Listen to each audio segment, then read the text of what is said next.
certainly didn't leave us, but dissipated as an organization after his deportation in 1927.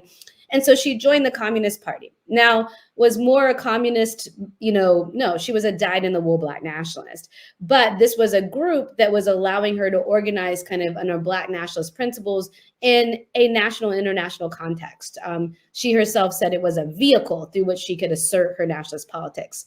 And from there, she started organizing with leftist groups in the 40s and 50s, like the National Negro Congress and the Civil Rights Congress. And these were groups that were really intent on what we would now call internationalizing the struggle, saying we are going to get no credit in kind of the US court of law. So we need to take our claims and indictments of the American nation state to the larger international tribunals.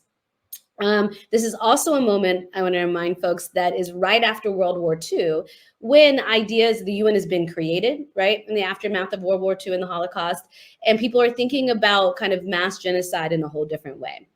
So one of the really amazing things that a lot of people don't know about Queen Mother Moore is that she left New York in the mid-1950s and started a group called the Universal Association of Ethiopian Women. Right, and you can see the Garveyite influence there, right? The UNIA, the UAEW. And this is a group of Black women many of whom were Garveyites, middle-aged Black women, who basically went around collecting a petition to present to the United Nations in order to say that Black people's ideas have been consistently violated, and that basically, if the International Tribunal did not step in, it would culminate in the genocide of Black folks. So she believed that very strongly, and she saw the UN as a viable way to bring attention to these issues. Yes. Yeah. So yeah, I appreciate you giving the historical background of how we get to where she is at that. And then, I know also she also collected signatures. She wanted to get them to the president before, I think, the 100 years of Emancipation Proclamation. Sure. Yeah, I love telling this story because it's really amazing. So again, I want to tell folks it's the late 1950s, early 1960s. Like, no one is saying the word reparations. If anything, right, we're really full-fledged into the civil rights movement. We're in Little Rock, right? We're in, we're in Brown v. Board. So I always emphasize that context so people understand how forward-thinking and how revolutionary her thinking was and how against the grain it was.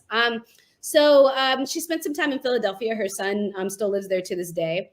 And she had gone to Philadelphia in the early 1960s after leaving New Orleans, in fact, with this group that I just talked about.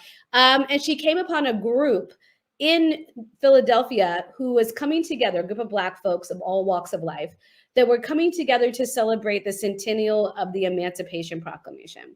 Queen Mother Moore believed that the centennial of the Emancipation Proclamation, the celebration of 100 years of the end of slavery, was the kind of final deadline for getting Black people to file a reparations claim. She felt that if we did not do it by that particular point, it would be seen as us being okay with the condition of Black people past and present and moving beyond the possibility to be able to file a claim. So she took this group in Philadelphia that was really there to, again, celebrate the centennial of the Emancipation Proclamation. She brought other Black nationalists in. We're talking about Nation of Islam folks. We're talking about groups that were Afrocentric. We're talking about groups that were already organizing for the liberation of Africa. And they transformed this group into one that was an advocate for reparations advocacy. They got a groundswell of support in Philadelphia, and then she started driving all around the country in late 1962, in early 1963, developing this case for reparations and letting anybody who would listen talk to her. So, sometimes she might have been visiting a church. The next day she might be visiting old Garveyites. It did not matter to her. She felt like everybody had a role to play and everybody should be a part of a reparations movement. And so to circle back to that original pamphlet I talked about that got me so excited, her ideas caught on like wildfire in a lot of places. One of them was in Los Angeles among a group of former Garveyites, and they created a group called Reparations, Inc. that group helped publish her pamphlet and also helped her collect signatures for submission to the president. And what's really interesting is that it should come as no surprise to our listeners that Queen Mother Moore had a massive FBI file, right? Hoover tracked her for years.